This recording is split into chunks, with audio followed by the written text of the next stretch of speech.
Saving money is crucial no matter your age, but increasing your savings can be difficult, especially with inflation and increased costs. According to a recent Prudential survey, more than half of the nearly 4,800 respondents polled have less than $500 in savings or none at all. If you find yourself in a similar circumstance, there is still room for development. In this video, we'll discuss 12 very simple ways to save money quickly. Welcome to Cashflow Canvas, where we help individuals learn about money, personal finance, and investing. If you want to be financially and worry-free, subscribe to the channel and like the videos you find useful. Number 1, automate your savings. I realize how difficult it may be to save money, especially when it appears that your spending are increasing in tandem with your income. It's difficult to acknowledge, but automating a percentage of your salary to go immediately into savings makes saving considerably easier because you don't have to actively do anything. After a few months, it's astonishing how much we adjust. Saving 10% of your income will seem completely regular. Number 2, the 30-day rule. Do you feel like you need to buy anything right now? Wait 30 days before purchasing it. This waiting trick serves two purposes. First, it prevents you from making impulse purchases because you are excited.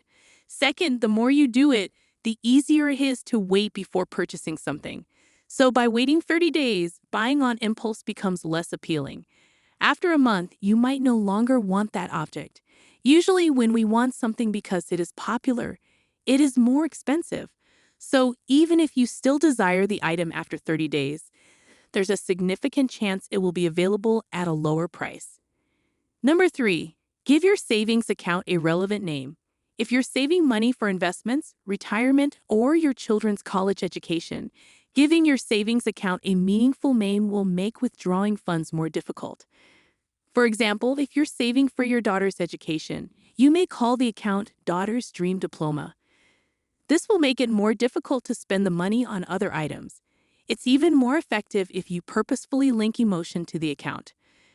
For example, if you name your wealth-building account after your daughter or mother with the intention of improving their life in the future, withdrawing funds becomes even more difficult. Number 4, avoid as much advertising as possible.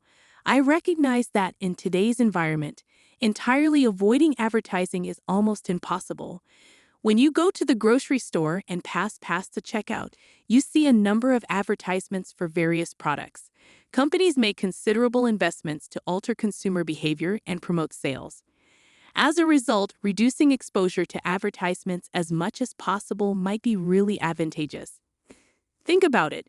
Many of the things we buy are impacted by some type of advertisement. Number 5, eat before you go shopping.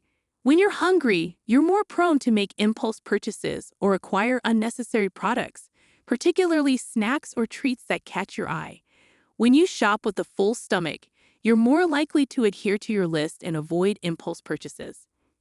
Furthermore, you'll have a clearer mind to make reasonable selections regarding what you genuinely require. Number 6, make a meal plan and a grocery list before going shopping.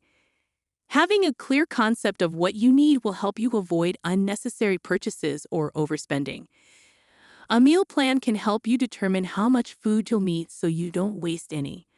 Also, if you go shopping with a list, you'll spend less time in the store and won't have to return for items you forgot, which saves you money in the long run. The more frequently you go to the grocery shop, the more likely you are to overspend. Welcome to Cashflow Canvas, where we teach lessons about investment and money-saving techniques. If you want to make your financial future better, make sure to like this video and subscribe to our channel for the latest updates. Number 7, make a monthly income statement and track your expenses. Keeping track of your income and expenses might help you understand your financial patterns. Being aware of where your money goes allows you to be more attentive of your spending, and it doesn't have to be hard. You may easily divide a piece of paper into two sections, revenue and expenses. Simply record your earnings on one side and your expenses on the other. At the end of the month, you may determine if you have a surplus or a deficit. If there is a deficit, now is the time to put the recommendations covered in this video into action. Number 8, utilize cash.